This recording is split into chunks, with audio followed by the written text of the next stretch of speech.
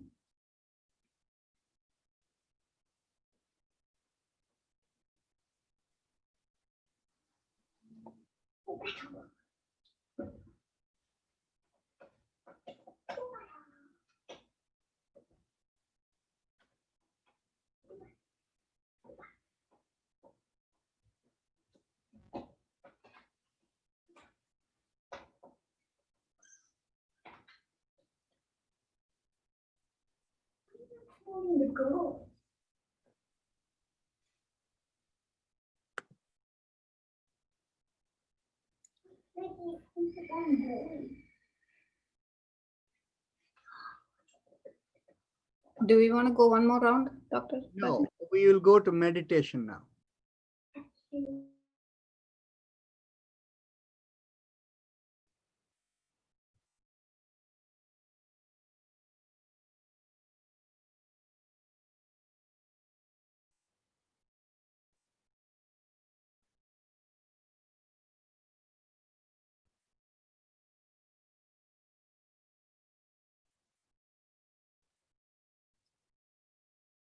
When the sensations subside, mentally tell yourself, I let go of all ideas and concepts and I care about nothing.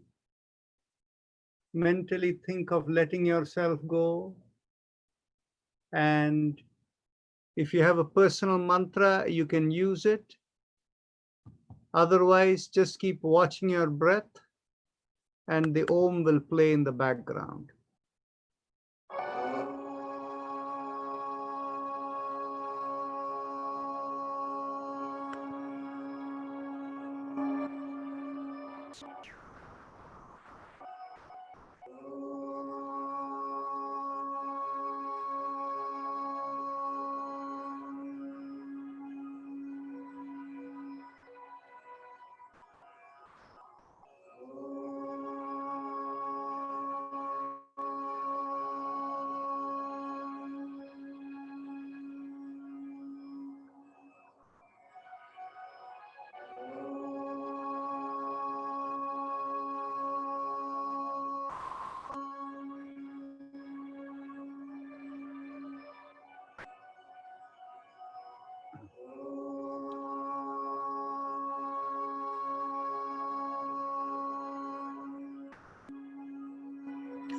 Anila, if you don't have a mantra, you can use the mantra Rom.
Raman and Bhagavati Parekh, you can use Im and Rom as the mantra.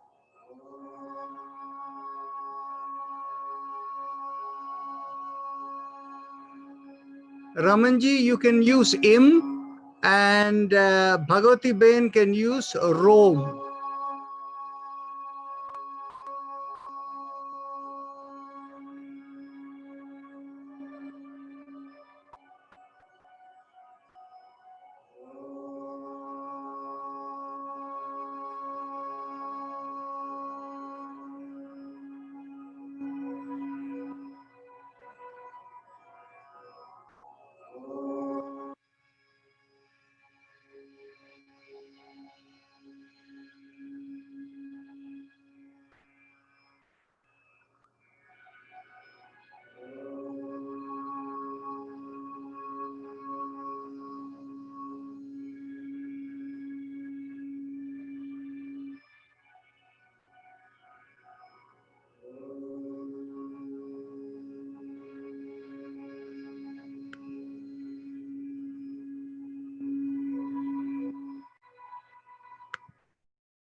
Become aware of your breath. Mentally tell yourself, let me be guided to fulfill the purpose for which I am born.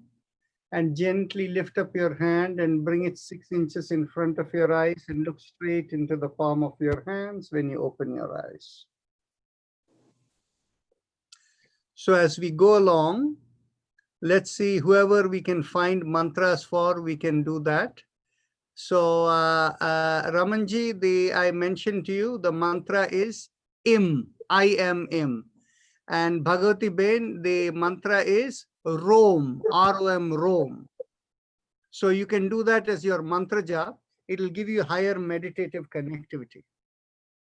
Okay. And so that is good. And Anila, you're doing Rom also, right? It'll help you. Okay. So I did see somebody, first time, somebody with my mother's name. There is a Visalakshi that I saw somewhere. Anybody want to introduce themselves? Saraswati Pandey, Visalakshi. Who else? Anybody who has not introduced themselves, they are welcome. Sarita Chhaba. Dr. Narayanan, Yes. this is Vatsala Selvan. Yes. I have been taking class with you for past 4 weeks. Yes. So I'm enjoying the session. Yes. And I sent an email to you a week ago, and then under the question and answer also, I sent an inquiry on Nadi checking. I didn't receive any response. What is the best way to reach you? Actually, I didn't get the email from you. So that is why I posted a note over there with my email address to you. Oh, So maybe to check one more time. And, it is, did you send it to narayanan@lifeinyoga.org? I took it from the Life in Yoga. Oh, Life in Yoga website. Then it may have gone into info@lifeinyoga.org. And I don't see it all the time. And sometimes it becomes too late when I see it. Oh. Okay, I'll take a look. Okay. I sent I've also put in my email address, as well. by the way. Okay. I'm sorry. Pardon me, Mukul. I've put in my email address as well. So for people who want to schedule a personal consultation, you can send an email to me and I'll forward it to Dr. Rajan and we'll schedule a consultation for you. Your email address is in the website as well? It's in the chat box right now. It's in the chat box. Sorry. I put it to Srijit. Let me put it for all panelists here. Let me do So it. I will get back to you definitely. Thank you. Thank you so much. You have gone to info@Life in Yoga and I'll check it and I'll get back to you. I also sent it under question and answer too. So. Oh, okay. Yeah. Right here? Last week, yeah. No, it has gone to info. I'll look at it. Oh, okay. Okay. That's okay. Thank you so much. Anybody else want to speak up? Introduce yourself before we go to the Yoga Sutras. Yeah, Dr. Narayanan, this is Surekha from Florida. This is the first class with you, and it was very helpful. One of our friends, it was through a recommendation. So they said it was very, very helpful for them. So that's the reason why I signed up for the classes. Thank you Wonderful. so much. Welcome. Namaste. Anybody else? Question? Dr. Rajan, I have a question. Yes, go ahead. My name is Sharda, and what happens after the last one? I feel pain over here behind my ears, kind of headache type. It stays there almost 15-20 minutes, sometimes half an hour, then it goes away. Yes. Is it normal? Actually, you're talking of the breathing exercise, right? Yes. Yes. The thing is, you see, in your case, we have to, you just keep observing it, it will go away. But in your case, when you're at home, keep yourself 1 hour free. And what you do is, each time it goes away, continue doing for 10 rounds, which means 200 breaths, to 10, 20, 20, 20, like that, do for 10 rounds. And eventually it will clear out. The reason is because the vitality management in your system is not optimal. And if you would like to schedule some time where we do where are you located? In Houston. In Houston. So what we can do is we can do a video conference call where I can work with you to do 10 times. And are you on any medications? No. You're not on any medications. Very good. So the thing is, this will clear out the whole system once and for all. And once it clears out, after that, you won't have the pain once you do daily session. Thank you. Thank you so much. Thank You're you. very welcome. I have a question, Rajanji. Yes. During the Bhastrika pranayam, from last couple of times it's been happening, I feel very hot on the head and face, that my face sweat a little bit. Then later on it goes away. Very good. This is what the Yoga Sutra was saying. Tapas svadhyaya ishvara pranidhana kriya yoga, right? So now you're becoming a kriya yogi. Oh. And sweating the heat is tapas, right? Oh, really? Oh, It is okay. purification. It's all good news. Now, we haven't spoken for a while. Yes. And, obviously, all your health issues, your personal issues, we don't need to discuss over here. But how have you been feeling in the last few days? I've been in a lot of pain. Actually, I'm going to send you email and then we can. So we can exchange. Okay. Yes.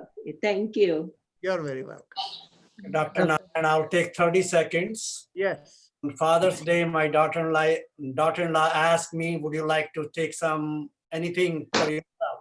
I said, nothing. So she said that I'll contribute something to Life in Yoga. So I request all of us, anybody attending this session, whatever occasion you have, rather than collecting the physical belongings in the home, donate whatever your capacity is. And I admire my daughter-in-law for doing it.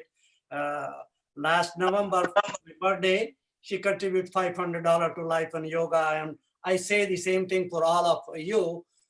Do it for the good of humanity. This is what we are doing here, or Dr. Narayan is doing here.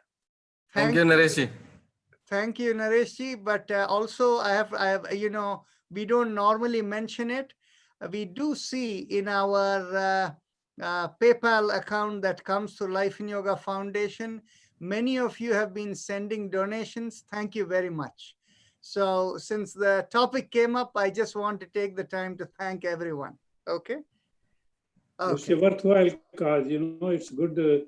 It's our privilege that we can be associated with it. Thank you. Absolutely, Nareshji. Absolutely, Ravindraji.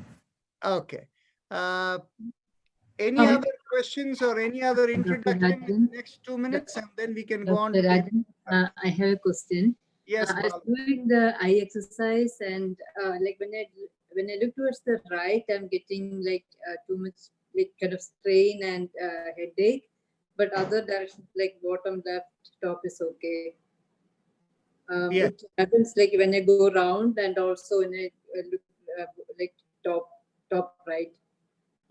Then you don't have problem, right? Yeah, only in the right side, like top Right. right. When I do diagonal, when I look at the top right, also I get that. Yes. My suggestion for you is continue doing it, but before you do this, do the Ujjayi Pranayam, where you press your middle finger with the ring finger and the middle finger, ring finger, thumb, press the right finger because on the right side, right?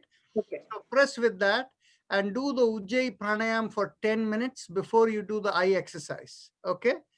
And even if there is it should ease up a little bit. And if you continue doing it, this may be what might improve the eyes for you. Okay. Okay. Okay. So now we are ready to go on to the Yoga Sutra. Can I ask a question, Narayan? Yesterday there was a question about the mantra, silent versus loud mantra, and you're going to elaborate. You want to do it now or later? Actually, let's finish the Yoga Sutra a little bit, and then in the remaining time, we will elaborate on that one. Okay? Sure. And also, I want to thank you very much for connecting the terminology between Vedic terminology, Mana, Buddhi, Ahankara, and then these kleshas. That was very helpful. Thank you. Oh, thank you. So shall we go into the Yoga Sutras? Yes.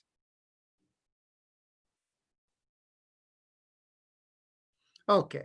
So we are now in Sutra number 19. Yesterday, when we, I'm going to again go back so that everybody can connect. We finished the chapter 1, which was the executive summary of, executive overview of the Yoga Sutras.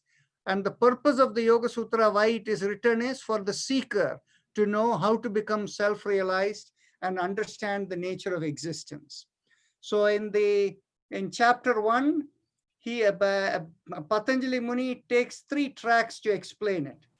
The first track to explain is by being a pure observer and practicing it regularly, you can attain that state. The second track, he says, is by surrender to God, you can attain that state. And the third track he tells you is, for most people, they will be in some imbalanced state of the body or mind, and as a result of which, they may not be able to be a pure observer and practice that. So what does he say? He says, begin with moderation in attitude. And once you begin with moderation over a period of time, you will be able to have one point focus on whatever you want, whether a little flame or a memory of something that pleases you. Keep your mind focused on one thing, and that will lead you to a point where you have complete engrossment. Engrossment into something subtle leads you into what is called the state of Sabija Samadhi. And in that state, you become engrossed with the cosmic intelligence, and you are able to imbibe intuition. And when you reach a state, when you are able to be in that state all the time, that is the state of Nirbija Samadhi.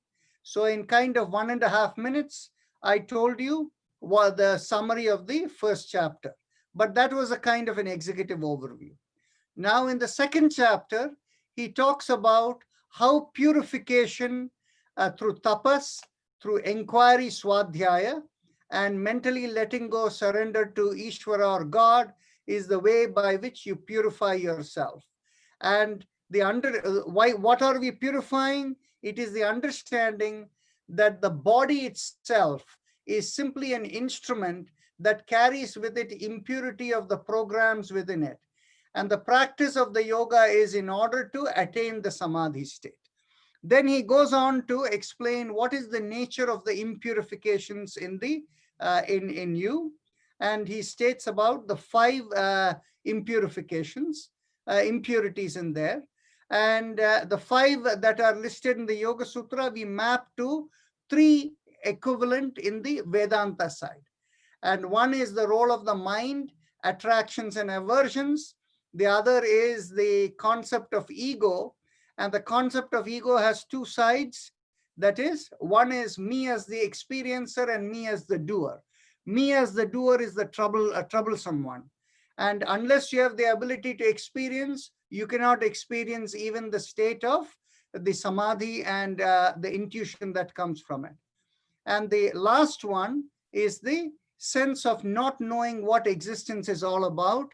And the word that is used both in Vedanta and the Yoga Sutra is the concept of avidya.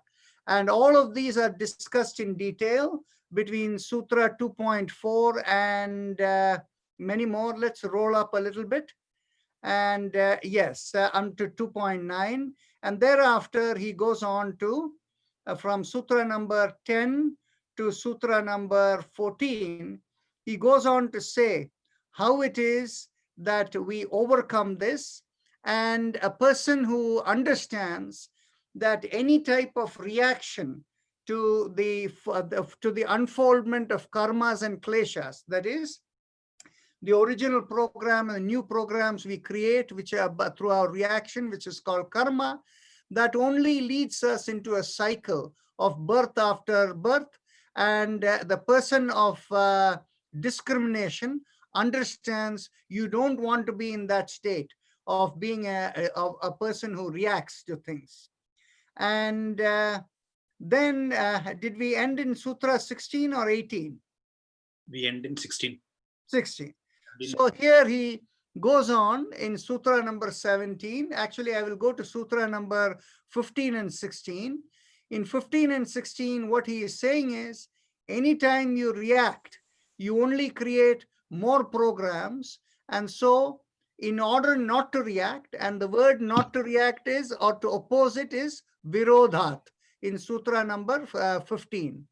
That is, gunavritti virodhat. To what? To you do that in order to the understanding that the result, parinama, of tapa sanskara that leads to dukkha. Tapa sanskara is the bad karmas that lead to miserable experiences. That if you react to it, the activation in the form of all the gunas, if you react to it, that brings more dukkha later on, because they become new karmas that take you into additional births. They come back. And to understand that opposing it itself is something that will bring later miseries, and this is what a person of discrimination understands. And so the person of a discrimination with discrimination decides not to oppose anything, so that future miseries will not come to us because of our reaction. Then Sutra number 217 tells us, drashta drishyo sanyogo heya hetu. So whatever you see, whatever you observe or see, your sanyoga means your association with it.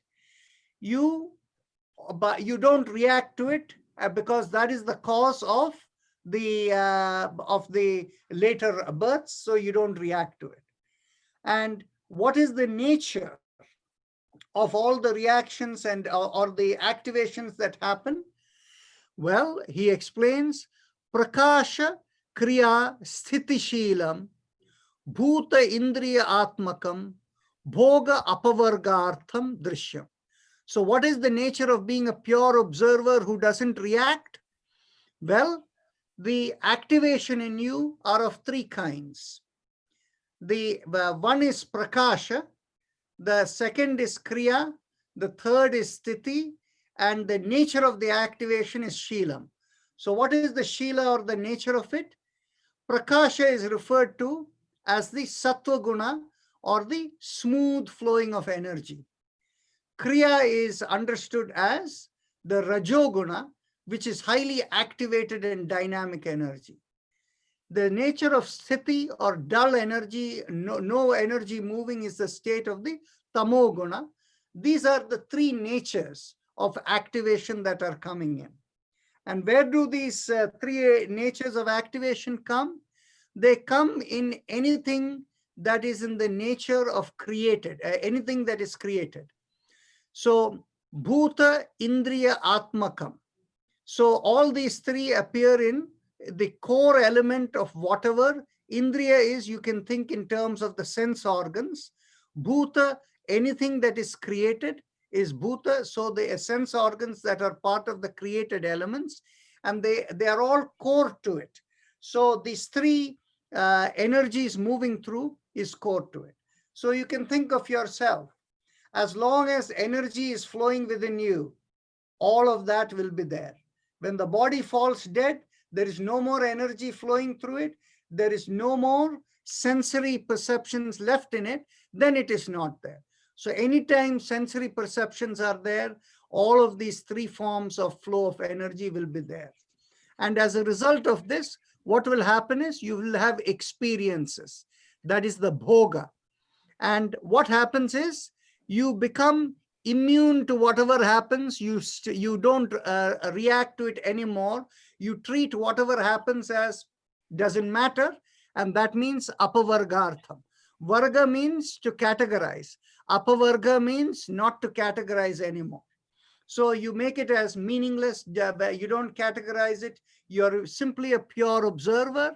And that is the nature of being a pure observer, or drishyam is to be just a pure observer. Then Sutra number 19, Vishesha, Avishesha, Lingamatra, Alingani, Gunaparvani. So what is the nature of the energy flow, or the nature of the energy flows? That is parva means the spread. So guna parvani means the spread of the gunas.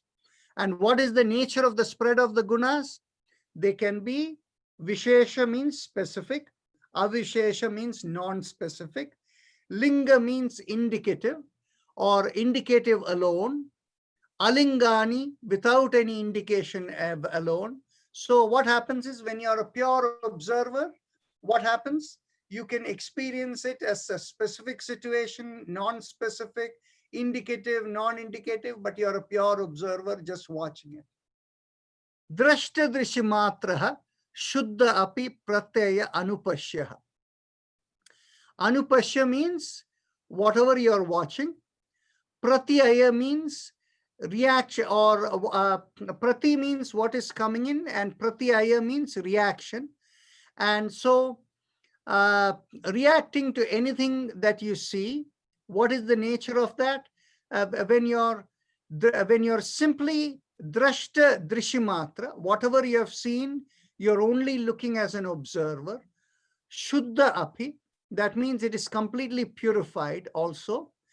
Pratyaya anupashyaha, whatever is coming to you, you're actually looking at it as simply just as a looker. So, so that way you're a pure observer over there. Tadhartha eva drishyasya atma.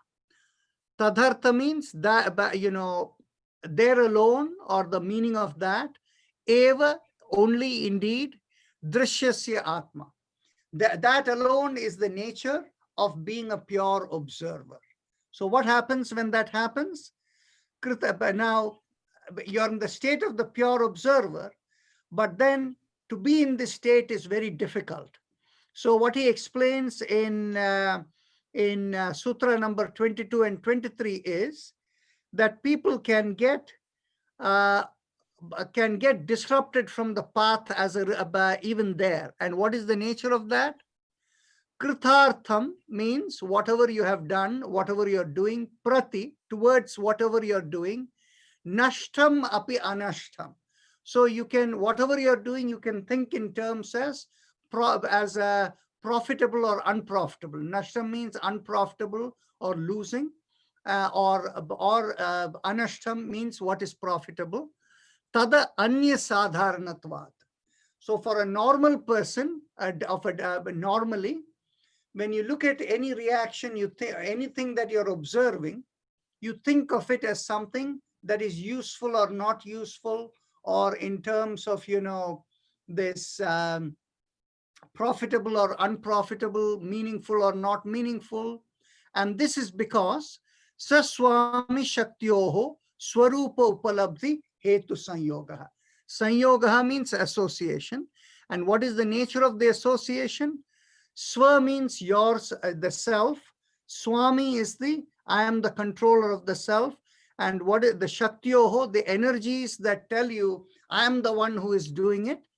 And this type, Swarupa Upalabdhi Hetu, and in that sense, you think of yourself, you are the one who begets what energy you put in to get what.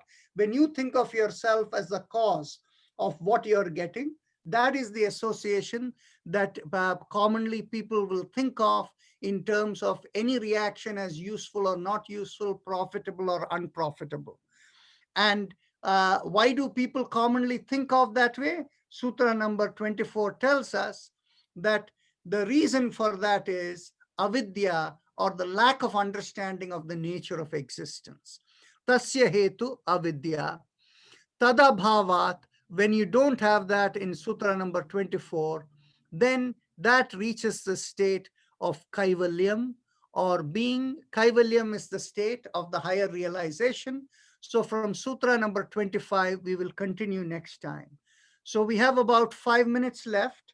And in this 5 minutes, I'm going to explain the question that Ratna reminded me, that the types of mantras that are used and how to understand them. There are essentially two types of mantras. One type of mantra is pure vibration. the sound alone matters. Bal Mukund earlier on, in the starting or little before the starting, he recited the mantra of the Shiva Tandava Stotra. And when he did that, if you kind of listen to it, you can feel like the vibration. You don't need to know the meaning. Just if you listen to the vibration, you can feel it moving through the body. How many within this group over here, some of you might have come later, but those of you who were present, when you listened to it, could you feel the vibration vibrate through yourself?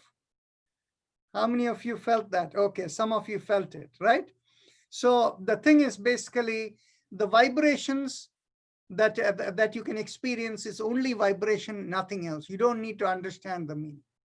But there may be meaning to the mantra where you can look at it further, but the meaning is not important. It's only pure vibrations that is important. The second kind of mantras are, the meaning is important because it actually gives you the power of positive thinking. It gives your brain intention.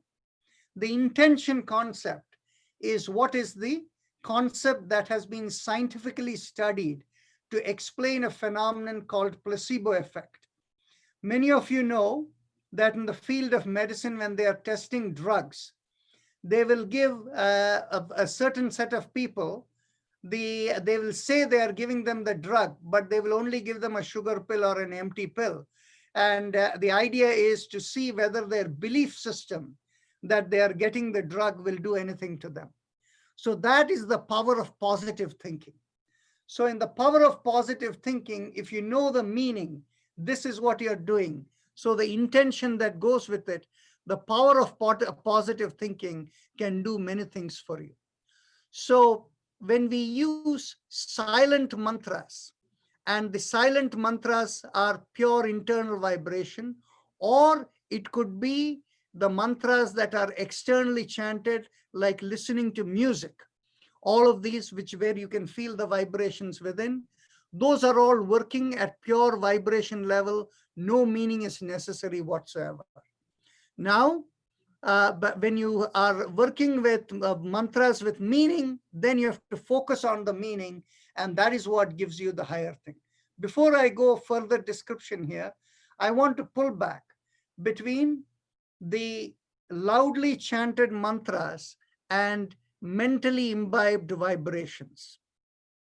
You remember from the first chapter of the Yoga Sutra, where it talks about when you go into the state of engrossment called samapatti, what is happening over there is, he tells you anything big or small you can focus on.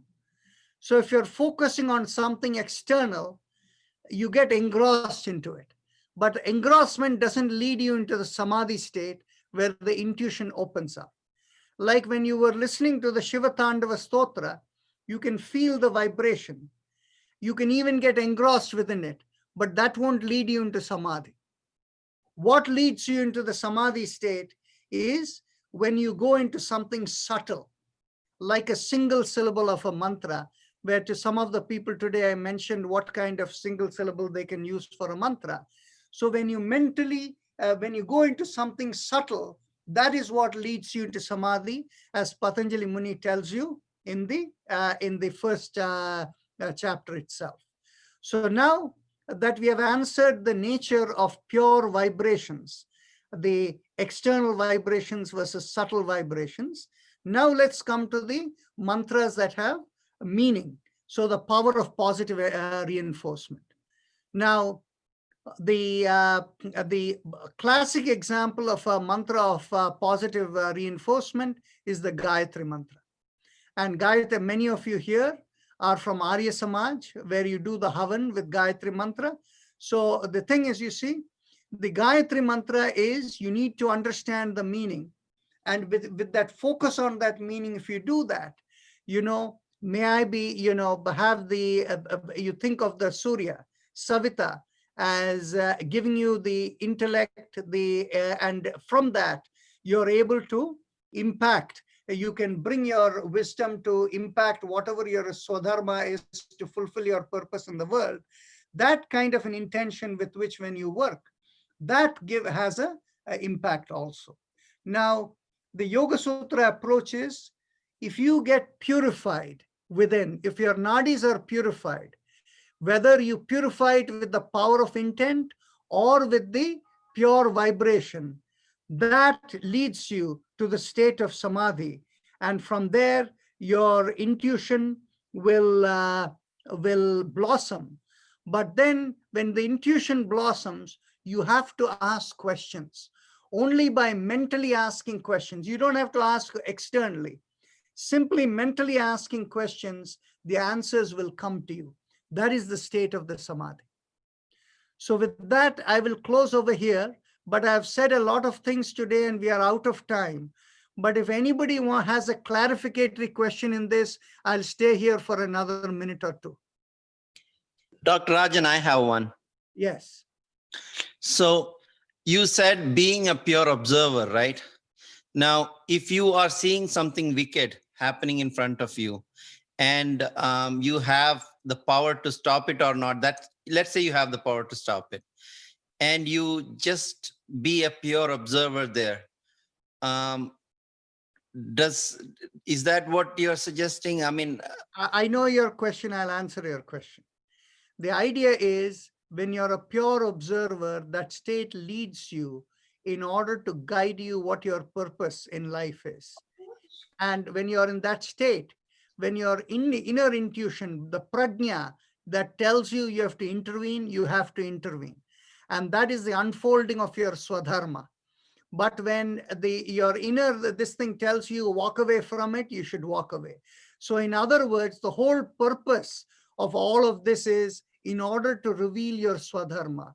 And this in chapter 4, Patanjali Muni again tells you, after complete realization of the nature of existence, there is only one little thing for you to know, is to realize you're only an instrument of the cosmic flow, and your purpose is only to perform your swadharma, or the purpose for which you're born. So in other words, the answer to your question is, if your inner guidance tells you intervene, you intervene. If your inner guidance tells you to walk away, you walk away. Okay? thank you. Okay, namaste. See you all tomorrow. Bye. Thank you. Thank you, Dr. Rajan. Thank you very much. Thank you very much. Thank you. Our family. Namaste. हाँ जी, please order करिए. Thank you. All right, everybody. Have a nice day. Nice evening. Bye. Thank you.